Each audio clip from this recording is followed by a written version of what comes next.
All right, so let's move on to example 5. Okay, example 5 says simplify each of the following.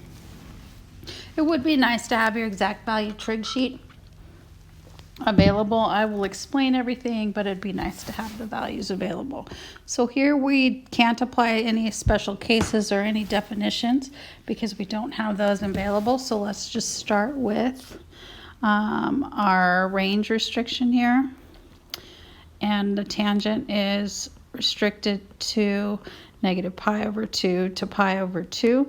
Remember that the domain of the tangent inverse can be anything I want. So I'm going to write that down. Tangent inverse is defined at that domain in that range. So we're plugging in a number that's definitely in the domain, but we have to make sure that we stay in the range between negative pi over 2 to pi over 2. And remember that tangent is a slope, and so this is a slope of positive 1 at the square root of 2 over 2 and the square root of 2 over 2.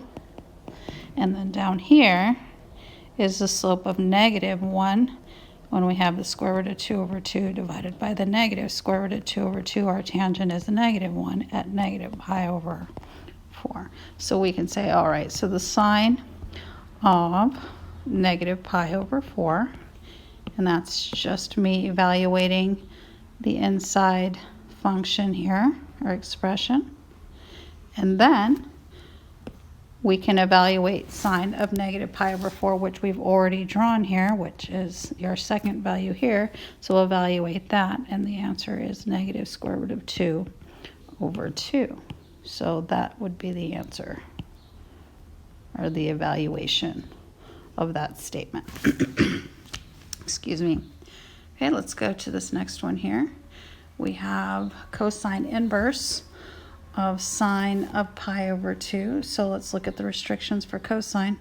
Cosine inverse domain is restricted between negative 1 and 1, and range is restricted between 0 and pi.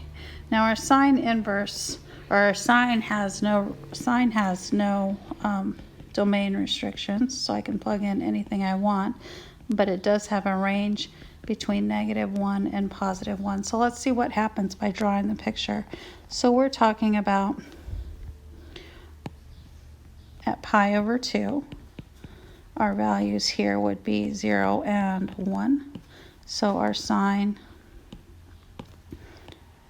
would be 1. So we'll plug that in there. So the cosine inverse of 1.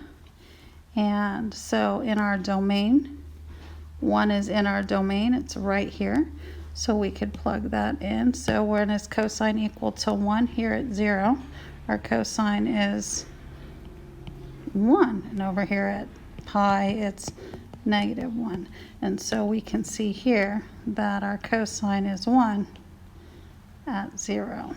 And so a little substitution there. And I'm going to go back and do my highlighting here. So the sine of pi over 2 is 1. So that was this value here.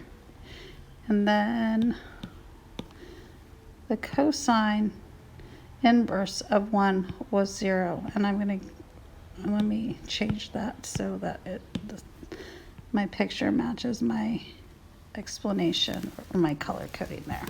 All right, and so there you have that. Now, a couple things you could do is you can go ahead and you can go into Desmos and you could do a quick check of that by typing in the sine tangent inverse of negative 1. I'm going to go ahead and go plug that in, and let's see what happens in Desmos. So here we go. Let's go sine tangent inverse of negative 1, and you get negative 0.7071, and then our answer we got was negative square root of 2 divided by 2, and notice that those give us the same output, negative 0.7071. So there's a good way to use Desmos or your calculator to verify that your solutions are correct.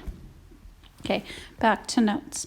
Now, these next ones, these next angles and values we're going to be finding will not produce angles that are on our unit circle. that are 45, 45, 90 reference triangles, or 30, 60, excuse me, 90 reference triangles. So what we're going to have to do is just sketch the reference triangle